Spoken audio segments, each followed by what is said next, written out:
Hello, twisted humans.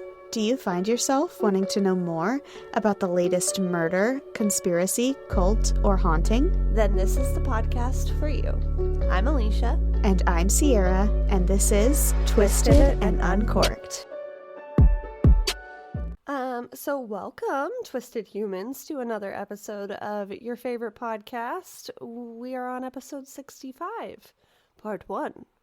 And you know that means it's serial killer time. But before we get into that, we have a couple of new patrons that we wanted to thank. We've been so ahead of our recording, we didn't want you guys to think that we forgot about your shout out. So we have Cheryl. Thank you, Cheryl. We have Naria, who is a goddamn delight. So thank you so much.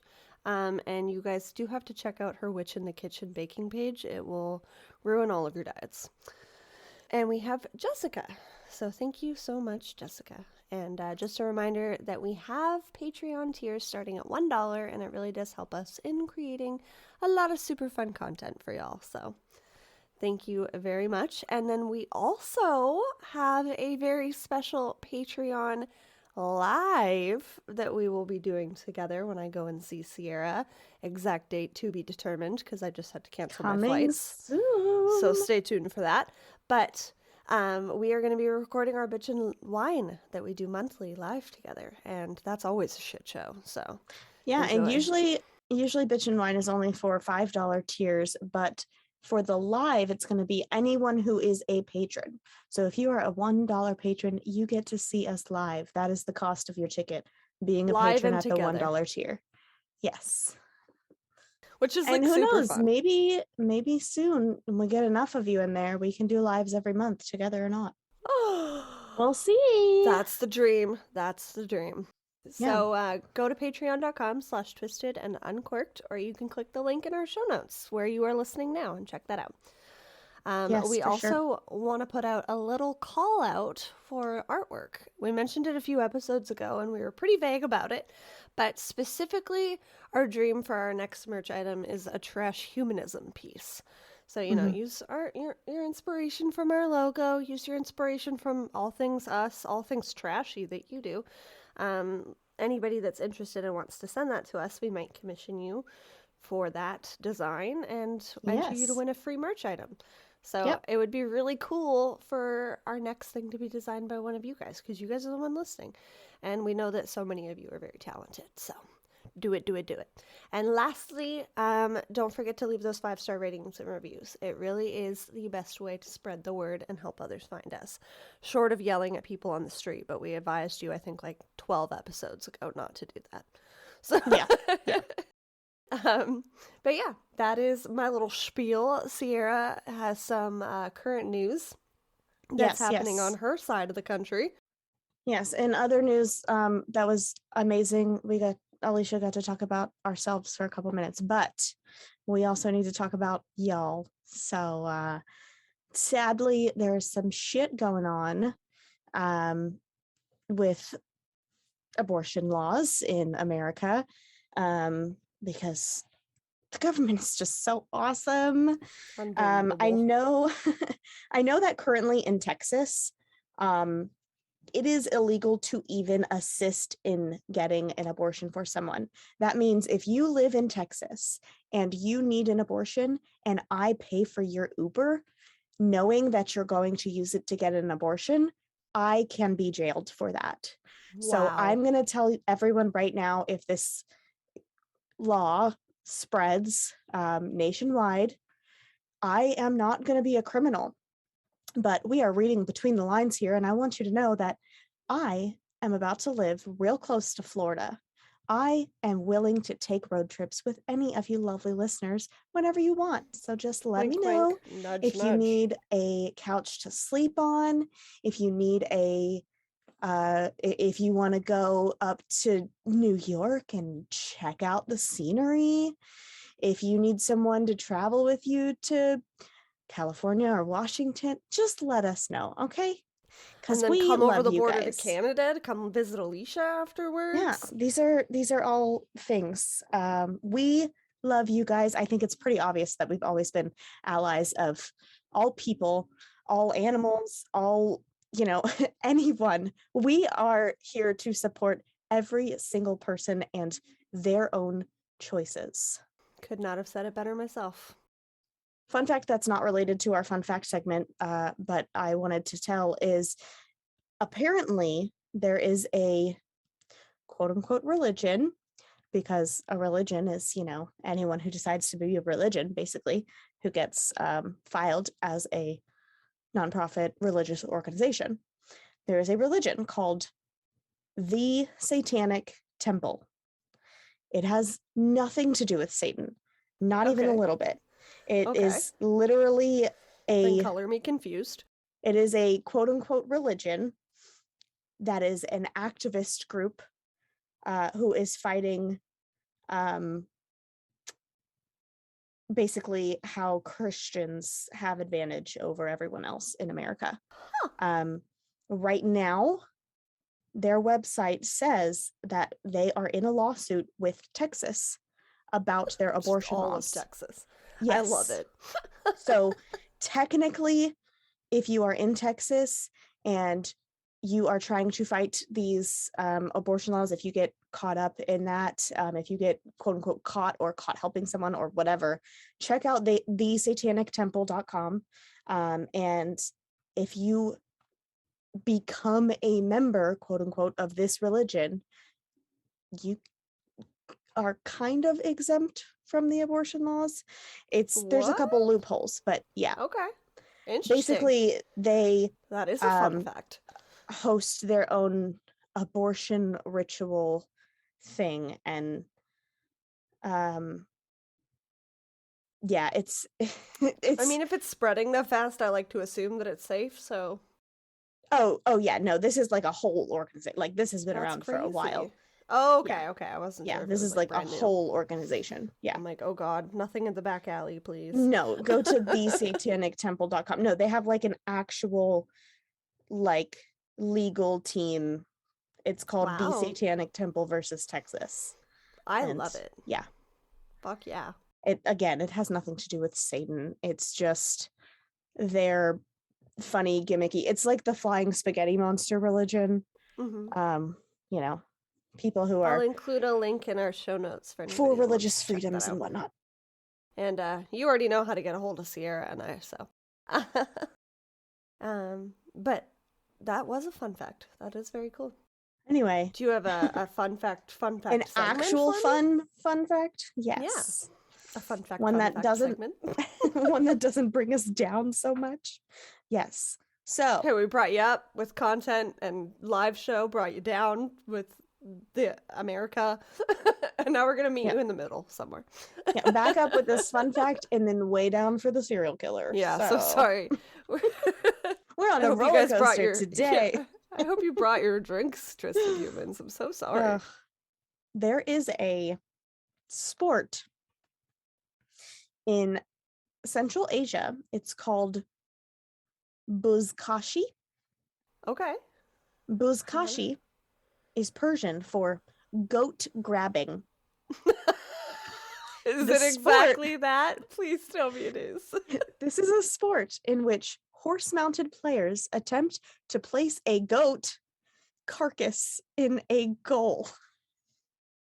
Okay, good. I'm kind of glad they're not using live goats, because I was like, that's rude. Like, what? Still, like, why? I'm confused. Why? I guess they have a lot of goats. That are just leaving bones around, I guess. Yeah, they're like, oh, let's do something with them. I mean, think about it though. Football is played with pigskin, right? So Buzkashi is just played with goat carcass. Goat bones. Yeah. I'm gonna say bones in my head that they've dehydrated and are not. Carcass is more fun of a word.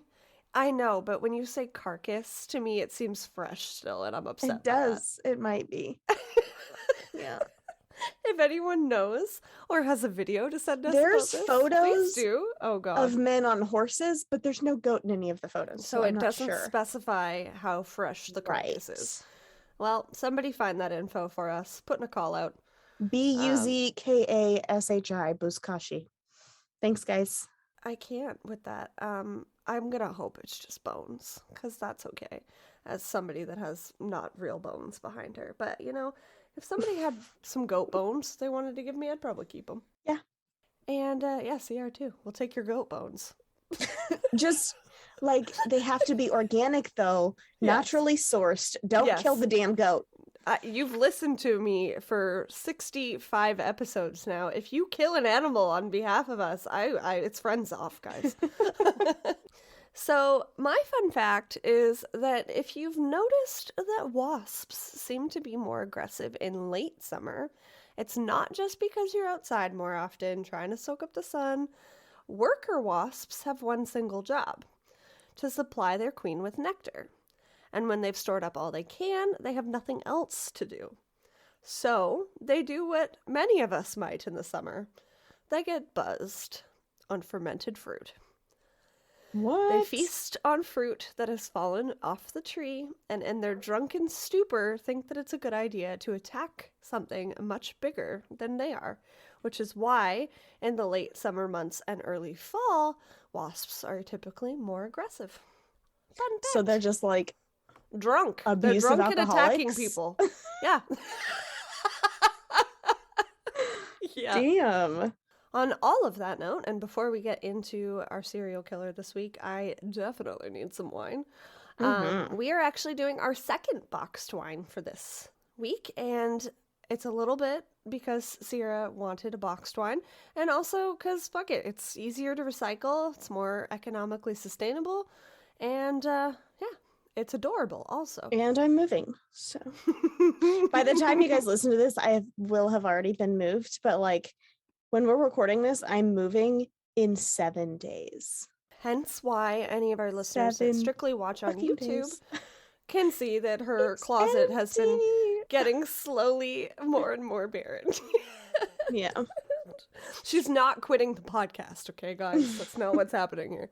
She's like, fuck this, I'm out. But she still has her moon tapestry, because naturally we need that in our lives. So, yeah, wine. Our wine this week is Vendange? I don't know. Vendange? I don't know. I'm going to Google it really quick. Vendange Pinot Grigio is what we are drinking today. It is a pale yellow, bursting with fresh aromas of green apples and citrus. It's delicate on the tongue with a light texture that mixes melons and pear with bright, refreshing acidity. It is perfect for the everyday consumption, which really for me is all wine, but I'll take it. What would you rate this one? I haven't tasted it yet. About to right now. I I'm already glad had a that it's swig. 12.5%. This wine is really good, though. I like it. And this will be the 7th time in Twisted and Uncorked history that Sierra has spilled on herself. Always. It's a talent of hers. It's good though. I like it. The wine is very light. Very light. Very light. Like barely noticeable in Like water. taste. Yes, it tastes like water. Which is scary because it's 12.5%. I know. It's delightful. I like it. I definitely taste the finishing notes of the like very light melony kind of acidity. I like it. I really like it. So John Edward Robinson is who we are covering today. Honestly, we could have done 3 parts on this guy, but I couldn't go down the Bundy rabbit hole again, so I did what I could. This man is a literal monster, and like so many serial killers, he was quick to learn how to manipulate others in niche situations. You have John Wayne Gacy targeting young men looking for work. You have Ted Bundy faking injuries to charm and isolate women. John Edward Robinson is unique in that he managed to work his way into so many places and manipulate so many people for nearly 4 decades. Ugh. Most of our information today comes from Anyone You Want Me to Be, a true story of sex and death on the internet by John Douglas. Maybe you've heard of him, aka Mindhunter. And it's co-written by Stephen Singular. It's an incredible book, and we highly recommend it. and read it for yourself to see how often he displays this tiny violin to manipulate his way out of situations. It's absolutely unbelievable. So, as we do always, let's start at the beginning. John was born on December 27th, 1943 in Cicero, Illinois. He was the third child to Alberta and Henry Robinson. His father was an alcoholic, but when he wasn't drinking, John really enjoyed spending time with his dad. And by all accounts of his other siblings, he was a really good, hardworking dad. His mother, Alberta, was the disciplinarian in the family and was quite strict. She demanded her children be clean and neat and pushed them to always do better for themselves. How strict. I mean, that last part just kind of sounds like a mom, too. Like, all of it does. Clean, yeah. neat, do better. Moms Yeah. get bad raps, okay? We're not Yes. strict because we lay down the law, okay? We are serious. Yeah. And I mean, like, it comes from a loving place, I'm sure. And who knows, maybe this was him also just playing his tiny fucking violin again. Uh-huh. His siblings were Henry Jr., Joanne, Donald, and Mary Ellen. Can I just... Sorry, I'm interrupting you. Can I just say how fucking much I love the name Joanne? I, at one point in time, was trying really hard to convince Jessie to let me adopt a little girl, and I wanted to name her Joanne. It's a really cute name. I love it so much. And I could call her Jo. I love, like, boy nicknames for girls. Do you like watch Charlotte and Charlie. Like, that's really cute. Yeah. Do you watch Grey's Anatomy? Yes. Jo's my favorite. We did a whole episode. Yeah, we did. Oh my god, we bet you cried would. together. Sierra, what are you doing? Yes, I love Jo too. Yes. We could, go listen to our Anyway. Bitch and Wine on Grey's Anatomy, guys, because it was a really good episode. There's a lot of spoilers, but we unpack some shit, and we know you guys like it. Yeah. Maybe we'll Haven't do a watched it Vampire since. Diaries one at some point. Ooh. But yeah, he was really only close with Joanne and Donald. He thought that his older brother was always trying to impress their parents and was a little bit of a quote-unquote asshole, and Mary Ellen was just too young for him to develop a very good relationship with. What year was he born again? 1943. Oh my gosh, okay. This was also the era of, gangsters in Chicago. Mobsters? Yes, mobsters. For example, what's his face?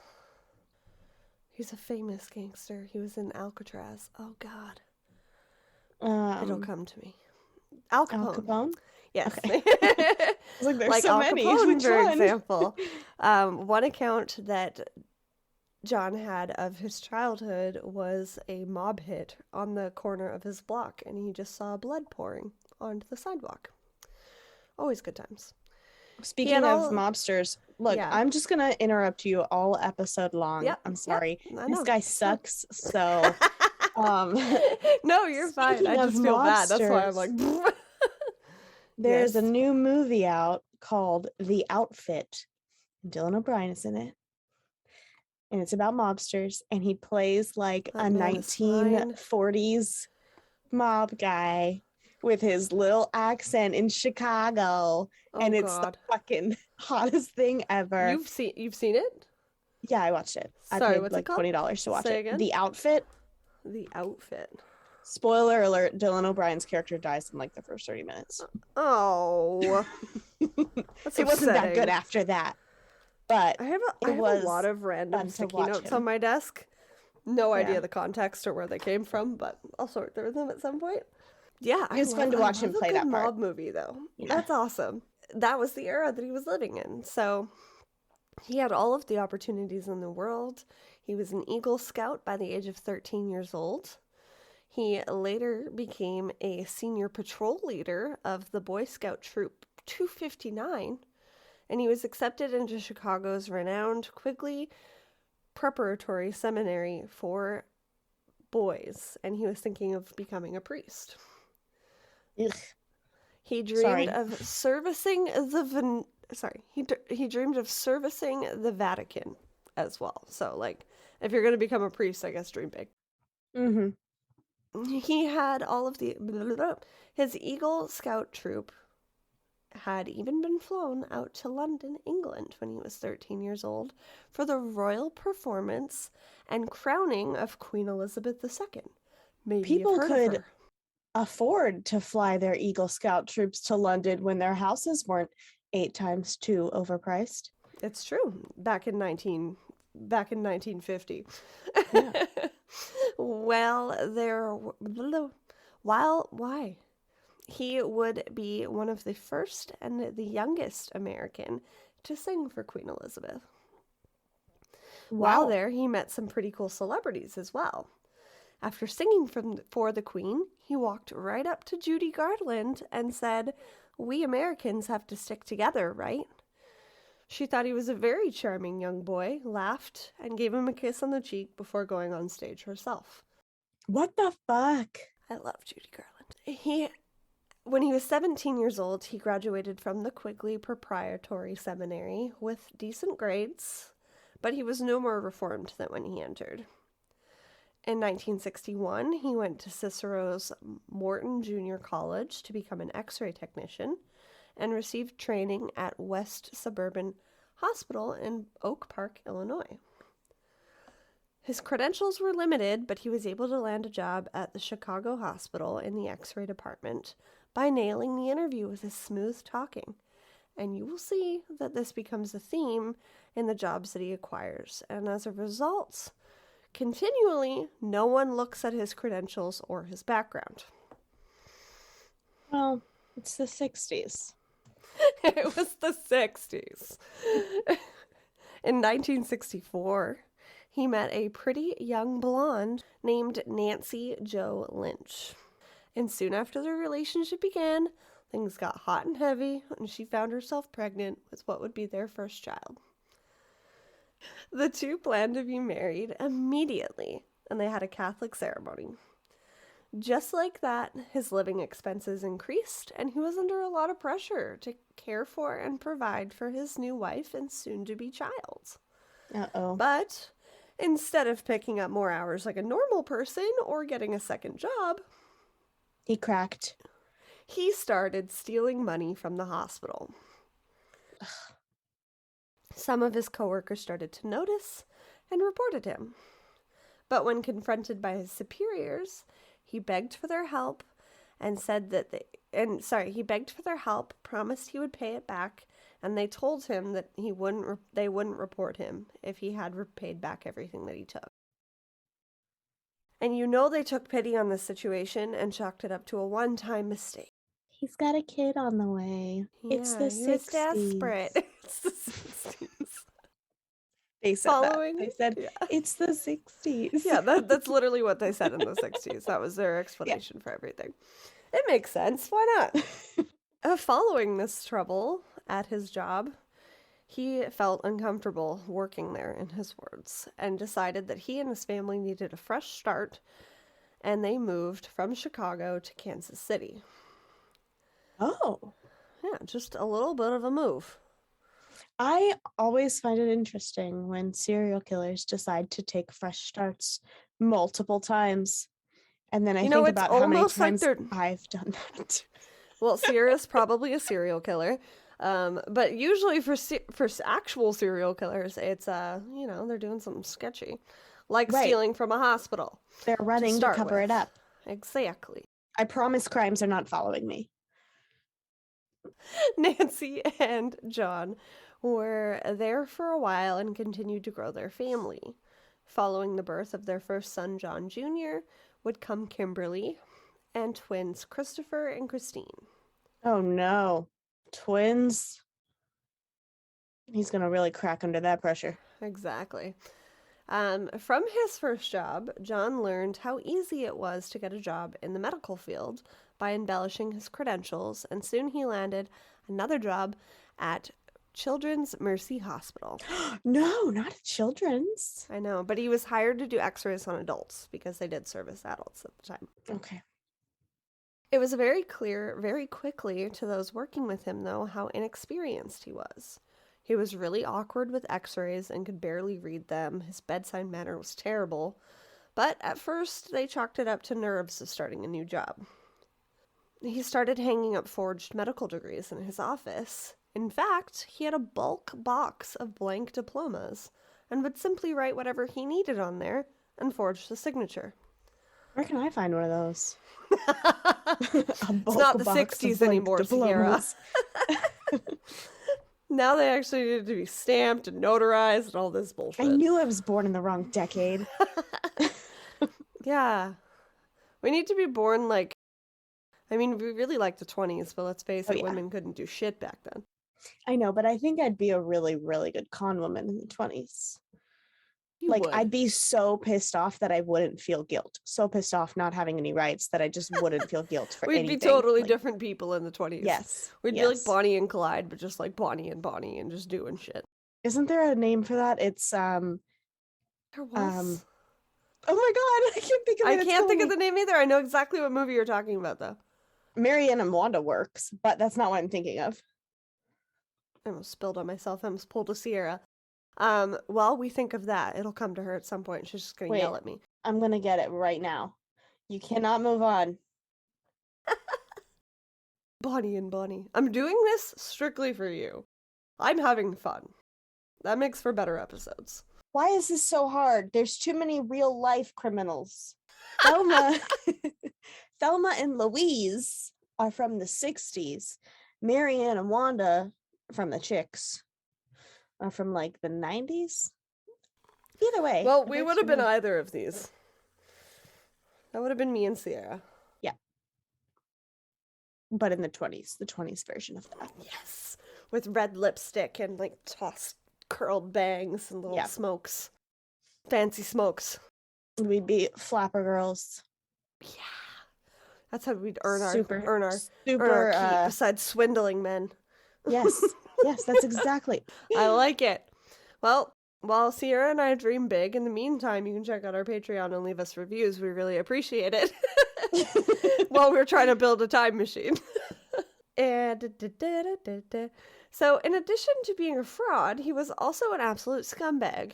He would flirt with all of his female coworkers and even with some of the patients. He was getting a reputation as being a quote-unquote wild man. He would even go out after... I know, right? I don't think he's cool enough for that type of description, but... I wonder if he was flirting with, old women. He would go out after work to bars and strip clubs. He would stay out late, leaving his young wife and his newborn son at home alone. He managed to steal from several businesses that he worked for with his fake credentials, and would beg and plead for them to not press charges every time. He was just trying to provide for his family, blah, blah, blah, and it worked. That was until he started to work for Dr. Graham. And the reason that went from 0 to 60 is because he had so many fake businesses and he stole from so many establishments and had managed to get away with it. We could literally do a whole episode on all of his scams. It's actually unbelievable. But Dr. Graham didn't buy his bullshit. John would have patients pay cash and then pocket the money at times.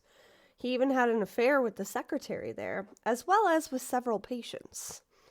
He embezzled so much money from Dr. Graham, in fact, that he wasn't able to give his staff Christmas bonuses that year. Which is really fucking sad. That is really sad. I don't know what a Christmas bonus is like as a doctor, but you're probably counting on a lot of fucking money. Right?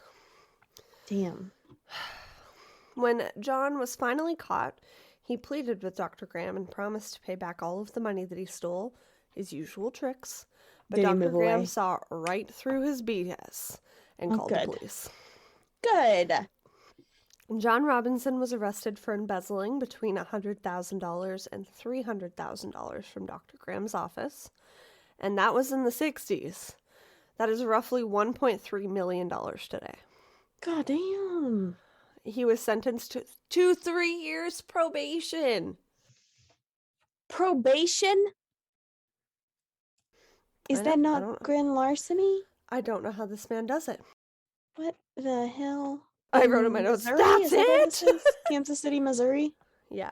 He moved back to Chicago and got a job as an insurance salesman after this. Of course he did, because that's what con men do. Right? No offense, insurance salesman. A little bit offense. A little bit. There's a little bit of offense. Yeah. Thank you for listening. No one checked his record because he managed to smooth talk the people interviewing him. They liked him right away and they trust everything that he was saying. He would be a great addition to the company. He would super easily steal everyone's money. Exactly. During the short time that he worked there, he managed to steal $5,585. Insurance salesmen basically steal money anyway. So like he's just pocketing it instead of giving it to the government or to the company. Yeah, you're not wrong. No offense He slash a was little offense. fired, a little offense, and reported and only had to pay back the money that he stole and avoided jail time yet again. Is this what the fuck? This is the 60s. Is this the time where they're just not fucking communicating about how he did the same fucking thing a town over? Exactly. That's exactly what's happening here. And he's like an enigma. Like, again, we could do an entire episode just on his fake businesses and thefts. Again, go read the book. It's incredible. You will literally be screaming into your everything. That's crazy. A lot of states have like first-time offender, second-time offender, third-time offender charges added to anything that you do. But is that a new thing? I like think a newer thing, since the yeah. 70s, 80s, 90s kind of thing. Yeah, I think it is newer. John Robinson's probably the reason. I think it is newer, but also I don't know if it counts for other states, at least back then, because again, they didn't fucking talk to each other anyway. Yeah, that's like true. It wasn't all computerized. Like, you couldn't like look up their crime. It's ridiculous. And that's just it. Yeah. If jurisdictions aren't talking to each other, if there's no database, they don't know about it. And if he goes in with his pudgy face and his dad bod and he's like, I'm just trying to provide for my family and this and that. I just have a niece that sometimes I touch. Oh. He's a creepy uncle. That was Sierra joking. We don't know that that's not true because he's an absolute pig, but that's exactly what's happening here. He managed to get away with so much for so long. And as we know with other serial killers that we've covered, that makes them cockier, that makes them more willing to take risks, and that makes them more likely to escalate. And that's exactly what happens here. And it's absolutely fucked. Sierra will get into some of his other crimes in part 2, and referencing back to some of his earlier crimes because this is when they start to connect the pieces. So I'm just going to jump to 1984, when John Robinson started his first fake business on his own, and it was called Equi Plus, and it was a shell company.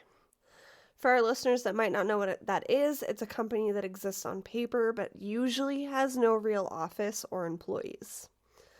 It's usually used for embezzling money. That same year, he also went on to create Equi Plus 2. In John Robinson's case, there were real buildings attached to these locations. However, they were never what they said they were. And this allowed him to escalate in his crimes. In 1984, he met Paula Godfrey, a young 19-year-old girl. She had recently graduated from Oath, North Carolina. She had originally... She had... I think my brain is broken, guys. I'm so sorry. And from somebody that's rewritten these notes over and over again... God. She had recently graduated from Oath North High School. She was an honor student and a very talented figure skater. She was active in the pep club and contributed to a literary magazine called Mindburst at one point. So, like, get it, girl. Mindburst. I know, I love that as a magazine name. I love that. That's so fun. Like, that's the 1960s version of Mind Blown, you know? Yeah, I love it. Yeah, there's literally an emoji named after that, or made for. Yeah, it is. It's the one with all the squiggles and the smoke coming out. Mindburst. That's amazing. Good for her. This is also super cool. She also worked at Walt Disney for a period of time for their ice shows. Fancy, fancy. Yeah, right? But unfortunately, she fell ill, and this started to hurt her performances. I couldn't find in the book or anywhere else exactly what that illness was. If it was, like chronic, like something that she was going to deal with for the rest of her life, or if it was possibly that they had to let her go because of it. But either way, she started looking for new work with a more secure future. Then she met John Robinson, who offered her a job as a clerk and a sales representative at Aqua Plus. Selling. That is the question. Yeah, exactly. Huh? That is the question. Because his company is bullshit. He talked about enrolling her in all of these programs for clerical training, and she felt that, and she felt that he was a good person and a good businessman. This was the opportunity that she'd been looking for. The training program was in Texas, and her and John picked a date together that would be the best weekend for her to be able to go and do these training programs. I'm so glad that that's not normal anymore. I know. Don't go anywhere with anyone. Especially out of state. What the fuck? With somebody you just met worse. for a job you've never heard of? Some of his excuses, because he's preying on women that are literally at their lowest. Yeah. Like in a desperate position for their next move. And it's disgusting. Ugh, I hate him. I hate him. I want to punch his face. Are not that desperate anymore. That's I am not glad the right way that to the say true that, crime surge has educated women to be more critical in the bullshit excuses that are given to them to go places. Exactly. Come on, Ted Bundy. No one's asking, no offense, women can do fucking anything, but no one's asking a woman on a beach filled with people to move a boat. Yeah. Hot or not, white men suck. So. True story. Twisted and Uncorked will be right back. If you prefer not to listen to ad breaks, head on over to patreon.com/twistedanduncorked for more information on receiving ad-free episodes. He picked her up from her mom and dad's house, and as far as anyone knew, they were off to the Kansas City airport. Paula's father, Bill, expected her to check in that evening, or at least within the next few days. When he didn't hear from his daughter, he was so worried that he flew to San Antonio, Texas himself, and learned that she had never checked into the hotel that she was supposed to be staying at. Oh no. When he returned, he went straight to Aqua Plus and confronted John Robinson. John couldn't give him a reasonable update as to where his daughter was, and Bill was so furious, saying that if he didn't hear from his daughter within a few days, that John was in trouble. So convenient. Within the next 2 days, the Godfreys received a handwritten note, perceivably from Paula, letting her parents know that she had been so busy with the training programs that she hadn't had time to check in, but she was doing all right. Why was she not in her hotel? Yeah, right? Weird. The letter went on about how grateful she was for the opportunity and the work that John Robinson had promised her. She also used a number of profanities, which was very unlike her, and just said that she didn't want to see her family right now while she was focused on this next career move. The letter also ended with, "Love ya, Paula," which is something that she would never say. The grammar was also unfamiliar, and Bill didn't even recognize the signature at the bottom of the letter. Obviously not buying any of this bullshit and being extremely worried, they called the authorities, explaining the situation and pointed them in the direction of John Robinson. Trust your gut. Yes, absolutely. Paula was never seen or heard from again, and her remains would never be found. Oh.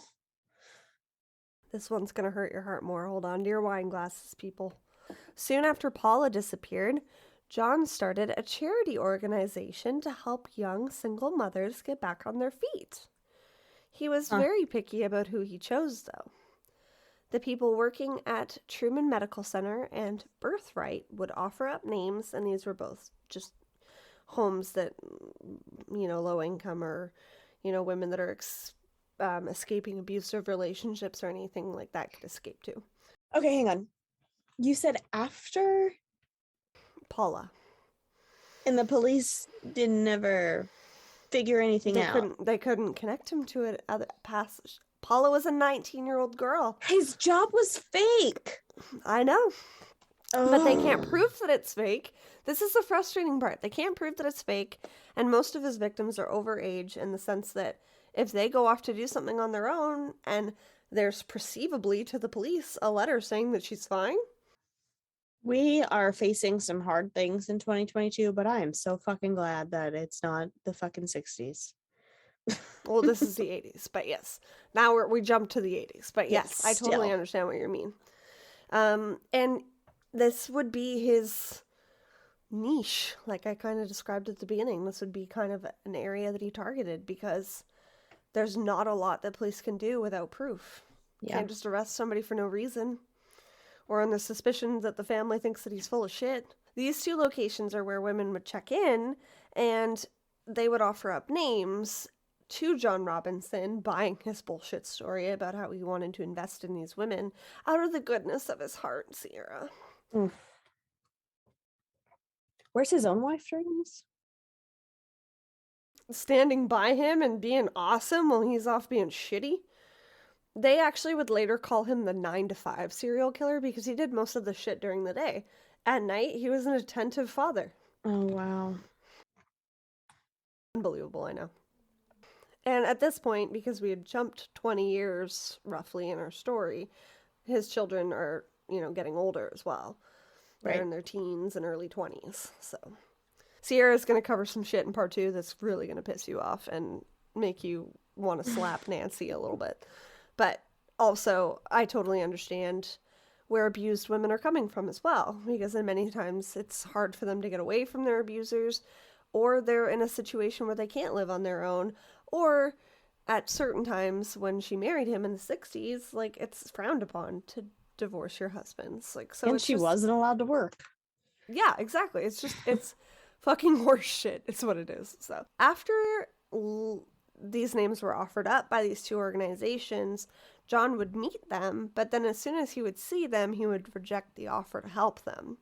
We know now the plans that he had for the infants of these single mothers, which is why he was so choosy. In other words, he wanted a white baby.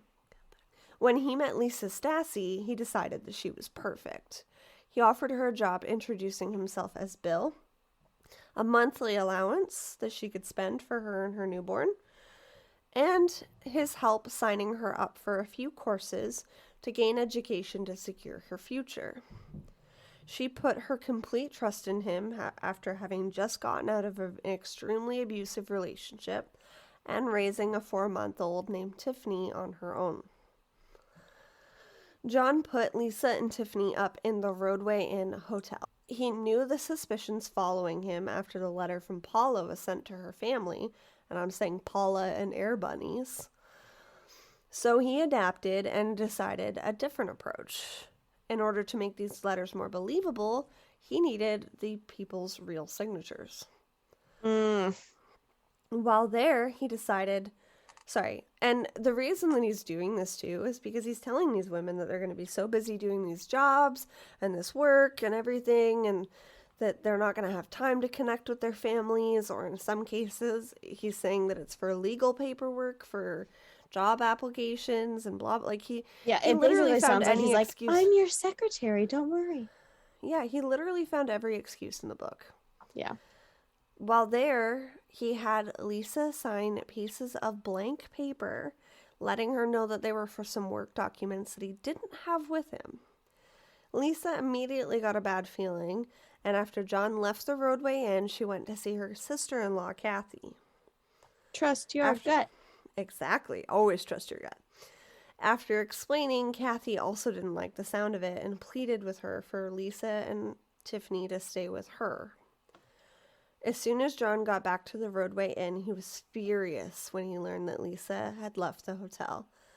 And because he had said, you're going to be so busy with these jobs, these applications, you got to give, apparently at the time, addresses as well as names and phone numbers of contacts in case anything happens. We know this now today that all you have to do is give a name and a phone number if an emergency happens. Things were different back then. So he Things knew are where not that Kathy way in lived. America also, by the way. Oh, weird. Okay. Yeah. We'll dig I into have that. to give addresses also. Do you? Actually? Yeah. Like, Oh my God. first of all, to the kids' schools, but second of all, when you have a resume, yeah. I Like, feel so you're- stupid now. No, This is me being a no. Canadian. Wow. Yeah. On your I reference literally sheet, wrote in my they notes, ask I was for like, your address and shit. I think this is likely addresses. because of the 80s. It was because it was the 80s. Yeah. Okay. I mean, That's you sketchy. don't have to, but yeah, it looks better if you have the address as well, which is dumb because, like, I don't even know half of my references addresses. Well, when you apply for a job, you have to give your address. So you have to prove you No, have you give your references references. address. Oh, that's fucked. Yeah, they I ask don't like for it. that. I Yeah. don't like that at all. Americans, stay safe. You're 90% of our listeners. We Right? love you. God. Well, not quite 90%, but you know what I mean. We still love you. We want you to be safe. Yeah, wow. I learned something different today, guys. I thought this was Yeah. an old-timey thing. No, America is just a place where they want you to feel like you have freedoms when you don't. Unbelievable. I would never give out my family's addresses. Ah, I'm screaming internally. Wow. So, all of my kids' yeah, school know all of our addresses. Mine, yeah, but a my school is that kind mother-in-law's, of school my seems more dentist reasonable. knows School my seems more mother-in-law's reasonable. address. Because, like, if you, like, drop dead and, like, didn't show up, I mean, you could just call the person now. I don't get it. I'm I know. still out on that. That's weird. Yeah. It's not like somebody's going to drop your kid off for you. You can't take a kid. Exactly. That's illegal. I'm so confused. Okay. So, Lisa did all of these things. So, therefore, he knew where Kathy lived. And because Kathy was her first listed reference and one of the closest people to Lisa, he went there immediately. Yeah. Actually, he called her first and learned that she was there and then went there. Sorry, I got ahead of my notes. John was furious when he learned that Lisa had left the hotel and went to pick her up after calling Kathy and learning that she was there. This was also in the middle of a snowstorm. He came inside and didn't so much as acknowledge Kathy, really. When he arrived, Lisa was actually on the phone with her mother-in-law, and the last thing heard on the phone with Lisa before she hung up was, quote, "They're here." She went out into the storm with John Robinson, clutching her infant in her arms, and was never seen or heard from again. Who is they? I don't know. Because she's, in her mind, you know, John Robinson works for this organization. They are this the charity company. Organization. Yeah. Oh, But man. really, it's just John Robinson. Yeah. Baby Tiffany, on the other hand, would be okay, but law enforcement would not know that for certain until she was 15 years old. No. Yeah, this takes a turn. John's brother and sister-in-law, Dawn and Freda Robinson, had been trying to have a baby for 5 years without being successful. They were on many adoption lists, and as a result, because of all of John's quote-unquote connections, they asked him for help in any way that they could expedite the process in order to get a baby. John was able to connect with single mothers that were looking to put their children up for adoption through his charity organization, but many of these deals kept falling through. In other words, he had a victim in mind and could not get to her baby until Lisa Stassi. So he was just like, you know what? I can't legally adopt. Let me just fucking steal one. Jesus fucking Christ. When John came home with an infant one day, Nancy noticed that she was quite dirty and had been neglected for a few days. Being a mother of 4 herself at this point, she was quick to run out and get supplies to care for the child. John explained that he had just paid the adoption fees for her and that she was going to be going to his brother and sister-in-law.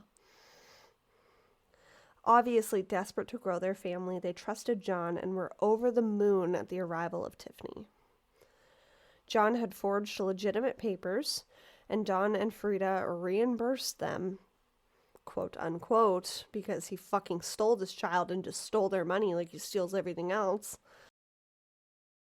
They later changed her name to Heather Tiffany Robinson. At least they kept her first name as a middle name. Yeah, I thought that was cute too. Yeah. Like a little part of herself. Yeah. And honestly, these people are absolutely wonderful. Yeah, they didn't know any better. Part 2, that we end on a couple of paragraphs of direct quotes from Heather Tiffany. So stay tuned for that, because everybody's, I'm sure, wondering what's going on with that. Oh my God, I literally just in my brain made the creepy uncle connection. Very soon after this, Lisa's family started to receive typed letters with Lisa's signature at the bottom, saying how grateful she was for the opportunity and that she was doing much better. Her and Tiffany were happy, and she was just looking to get a fresh start for her and her daughter. However, her family was immediately suspicious because Lisa didn't know how to type, and the letters were typed. But seeing again, as she's an adult, and the letters said she was fine, investigators couldn't really do much with her legal signature at the bottom on the page. It's not like people can't learn to type. It's true.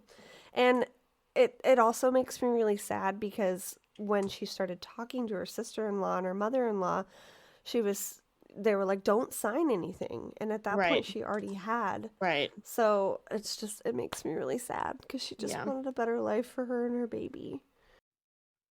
That's awful. In 1987, John would meet Catherine Clampett. She was 27 years old, born in Korea, but raised in Texas following her adoption. At the time in our story, Catherine had an 8-year-old son named Ryan, and she had some addiction issues and some hard times. She needed to pick herself back up and find a job. She wanted to create a better life for her and her son.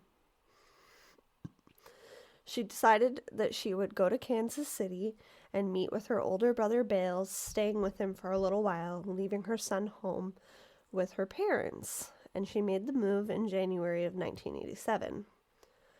Bales loved his sister and really wanted to help her get back on her feet. Leading up to her move, he had even landed her a few job interviews prior to her arrival. She saw an ad in a paper for a job as a sales representative at Equiplus 2. What with the good fuck pay is he saying and travel he's selling? benefits. I don't understand. See, yeah, you're missing the point. Was it normal in the 60s to just say a sales rep and not say what you're selling? 80s. I'm sorry. I can't get over the fact that he was in the 60s. Oh my God. I don't know what he's saying he's selling. I mean, a sales representative could be anything. I've seen that as a job description. And at least at that time, you had the internet that you could quickly Google the company and be like, oh, they sell this. But when you're putting out an ad in a paper, you're paying per word. So I know, but like he would have like these little. I feel like that's a really important thing. So I sell cars. I'm a sales representative for cars. If someone put up an ad, you and said, know what you sold before you had that job, yeah. And it's for like houses, I'm not gonna be that good at that. Or if it's for like fucking makeup, I don't wear that much. I probably suck at that. I need to know what I'm selling here. I don't know. I agree. I hate this. But if you're in a situation where you're desperate and just really needing a job with good pay, wouldn't you shoot your shot? I bet he was like, I work for Amway. You know, that fucking who knows MLM thing? Said. Yeah. The original MLM. Who knows? All I can tell you is that all of these women were down on their luck. Was he selling insurance? Like, I don't know. Anyway. She can't get over it, guys. No, don't be. I'm with you, because while I was reading this book, I was screaming. I'm like, what is he selling? Why are you doing this? But I also get that they're single mothers that are just, they're trying to make a better life. Like, I don't get him. I feel like he probably would have, like, I'm not going to tell somebody how to be a better murderer, but he probably would have had more people click on it if he would say what he was selling. Yeah. I don't know. But that's all it said in this little newspaper ad, is that it had travel, benefits, good pay. So she called the number in the ad, and she went to meet with John Robinson for the interview. She was hired immediately and asked to start right away. After a few nights of not seeing his sister, Bales started to worry that maybe she had relapsed. After 2 more days, with no word from her, he became extremely worried and reported her as missing. He even went down to Equiplus 2, and John Robinson was extremely unhelpful, claiming that he didn't know where Catherine was either and that she hadn't even come into work that day, immediately taking the blame off of himself. Also, immediately admitting that, yeah, I did hire her, though. Yeah. Catherine was never heard from again, and her remains, too, would never be recovered. In 1985, Stephen Haynes, the supervisor for the Missouri Board of Probation and Parole, started to investigate John Robinson and his connections to the missing women. Keep in mind, he had been introduced to John Robinson following his arrest working for Dr. Graham. Something in his gut didn't sit right about John and his outward pillar of the community facade, hashtag pillar to killer, and it didn't fool him. Every time John Robinson had an appeal to have charges against him dropped or released from parole early in his criminal life, Stephen was there to plead with the courts of the dangers that John Robinson posed to society. But every time, John Robinson would play the card of father, and at this point in our story, grandfather, and how he had taught his children right from wrong, and how he was just a hardworking man that was trying to, get his businesses off the ground and still support his family. And because at this point there was no concrete proof that he had committed murder, they were like, he's not really, like, he's harming people, but he's not harming people. So Right. he usually got out of it. And he was fucking charming, even though he looks like Pillsbury Doughboy. And did you say facade instead of facade? I may have. Just didn't know if that was a Canadian thing.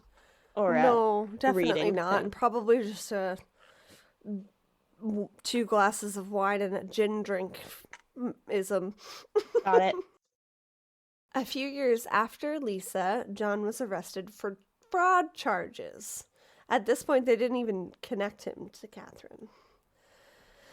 After an extensive look into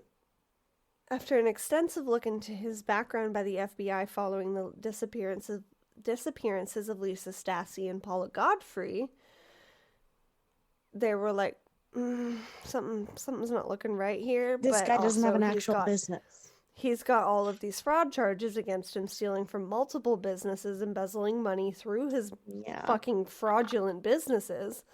So he went in for his scheduled probation check-in, and they arrested him.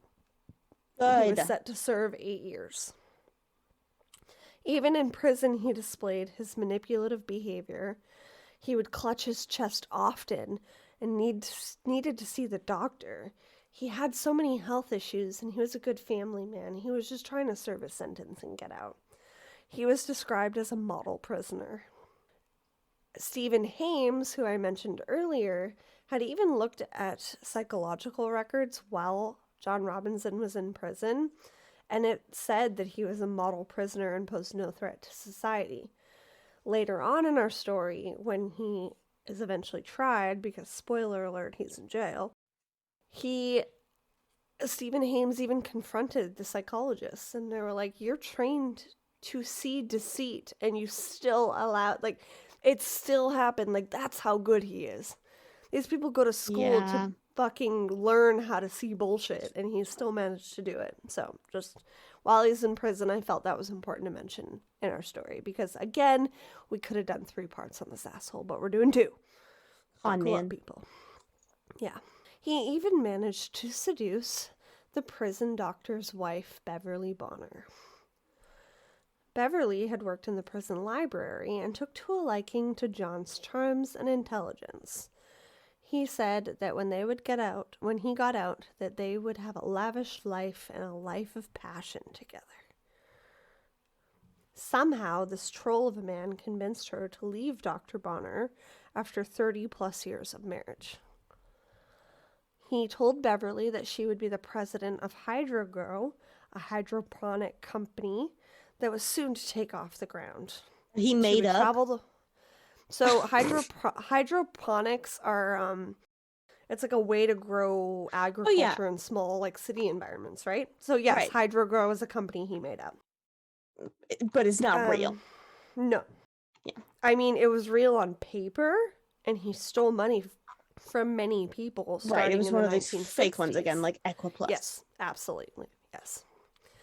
So he promised Beverly that the two would travel the world together selling this product. He listed himself as the secretary under Jim Turner because of his recent prison stint, and listed Beverly as the president of the company. He had Beverly sign all of these papers for company documents, and she moved all of what she had left following her split from Dr. Bonner into a storage locker in Raymore, Missouri. Why does he sound like And he's like the fucking Joker or something? I know! Like some creepy villain. Like, what the He's a hell? creepy villain. He sucks. Obviously, because he was in prison and that's how the two met, Beverly knew his real name. And following their adventure together, she told her mother about her new boyfriend. I mean, you have to explain why you leave your husband of 20 odd years to your mom, right? She slipped up saying that his name was John Robinson, but in a later phone call redacted saying that his name was Jim Turner. Soon, Beverly's family started getting postmarked letters about how much fun she was having and how much she loved her new job and how happy she was with her new beau. Oh, John managed to find a post office that would mark letters from wherever you wanted for a fee, of course. So it appeared that these letters were really coming from Europe. Y'all don't do Meanwhile- sketchy shit at your job because you could be helping a fucking murderer. Yeah, exactly. Like, I know. don't do that. I'm glad you said that because in my head I was like, why else would you need to do Yeah. that? But Like- some people are scumbags and will basically do anything for money. Ugh. I know, it's not good. Meanwhile, though, his family had to sell the farm that they were living on in Kansas City because he had gone to jail. And during that time, Nancy started working in a hospital, and they moved to a small apartment because of all of his thieving and seducing his next victim. His family's literally living in, like, poverty because he's a piece of shit. What a dick. In 1993, John pulled up his pickup truck to drop off a few things at the storage locker for Beverly, as well as an oil drum. He locked up the locker and drove away. When one of Beverly's sons passed away unexpectedly, she didn't show up for the funeral. Family became very wary of this because naturally when your child dies, you're there. Yeah. But many of them were still receiving letters about her new job and how happy she was, and just genuinely believed that she was in Europe. Had she really just abandoned her entire family? Did she even mention her son's death? Not in the letters, because that was all post done, right? Right. Following the divorce, there was $1,000 a month in alimony checks being sent to Beverly, and soon after her disappearance, John had her mail forwarded to one of his fake businesses. John had her mail forwarded to a mailroom in Oath, Missouri, and totaling thousands over the years. So every month he got $1,000 from Beverly's alimony. That's ridiculous. So he's just bringing in money left, right, and center. One scary, and like, what is he fucking doing with this money? Because his wife had none of it to be able. Anyways. I'm mad. One scary instance of a woman who survived John Robinson came forward when this book was being written, and her name was Alecia Cox. And this really struck me because her name is spelled the same way as mine, and that's very a rare way of spelling Alecia. Yeah. I've only met like 4 other people that spell their name that way.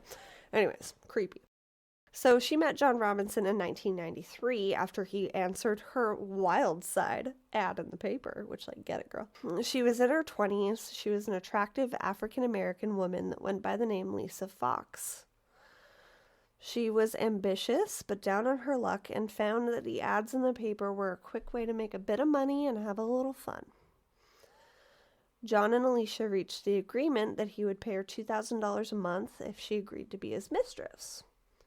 He wanted her to be available for sex whenever he asked for it. He would arrive at her apartment unannounced and only during the day. He told her that he was married but not having sex with his wife, which was true, and was in the process of divorcing her, which was not true. He bragged about his hydroponic business and knowing important people, including President Clinton. He told Alecia that she was a bright girl and would make an excellent personal assistant if she was interested in another job.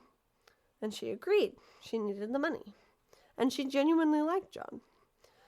Their sexual encounters were usually conventional, but occasionally would involve nipple clamps, dog collars, and restraints. She was tough, street smart, cocky, and self-assured. John felt that he had really met his match. He gifted her with clothing and even a gold band, stating that he wanted to marry her one day.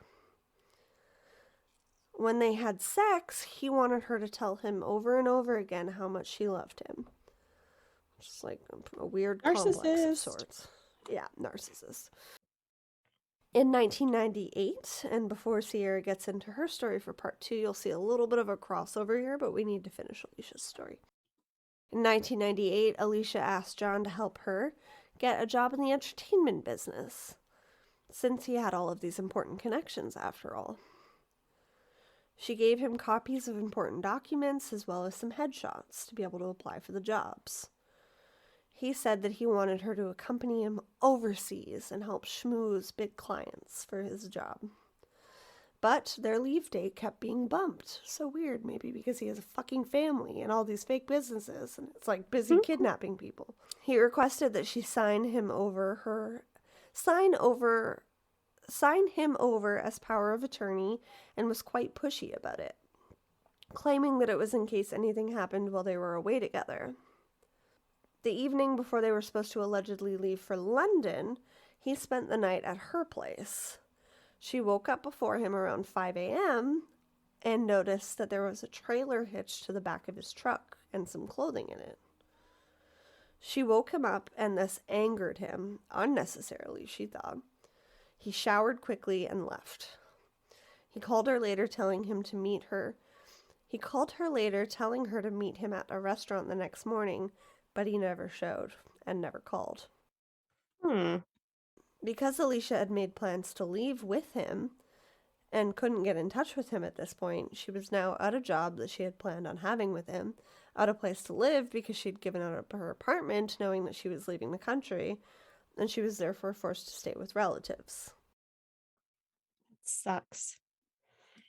At least she had relatives, though. Yes, exactly. I mean, some people don't have that, right? Yeah. She put out another ad in the paper for a few months later, and John responded. She was really happy to hear from him again and eager to pick up their relationship where it left off. But he accused her of infidelity and said that he couldn't travel the world with somebody that he didn't trust. They continued to see each other, but drifted apart over time. It didn't occur to Alecia until all of this came to light one day that he was angry she woke up before him because he was planning to kill her that very day. That's why he was pushing for all of this documentation and for her to sign him over as power of attorney. That trailer hitched to his truck was likely there to transport her body. Her waking up before him that day likely saved her life. And that is where I'm going to end part 1. And Sierra will pick up on the horrors that is John Robinson next week. Oh my god, this guy sucks. Yeah. So Sierra, before we close on out of this nonsense, I'm hoping that whatever day this comes out on is a much better day than any day with John Robinson. Today is May 17th, and on this day, in 2004, Massachusetts became the very first U.S. state to legalize same-sex marriage. Woo! Insert clapping noise. I actually am. That's awesome. That's great. That's a much better day than any day with fucking John Robinson. Of course it is. Well, guys, get your sangria ready for next week. And by get your sangria ready, I mean save a glass of wine for your sangria next week. Because trust us, you're going to need it. Definitely. Reminder to check out our Patreon page. Send in any artwork for our Trash Humanism merch, because you are all trashy humans like us. Let's face it, you listen to this podcast and you like us. And leave those 5-star ratings and reviews. We love you, love you, love you. And we will see you next week for part 2 of this douchebaggery. And in the meantime, Keep it twisted. Thank you for listening to Twisted and Uncorked podcast. Remember to leave a 5-star rating and review wherever you are listening now. It really is the best way to spread the word. You can also check out all of our sources and materials, as well as photos for the episode, on our website at twistedanduncorked.com. And you can follow us on social media at Twisted and Uncorked or Twisted_pod on Twitter. Thank you so much for all of your love and support, and we will see you next Tuesday for a brand new episode. Cheers!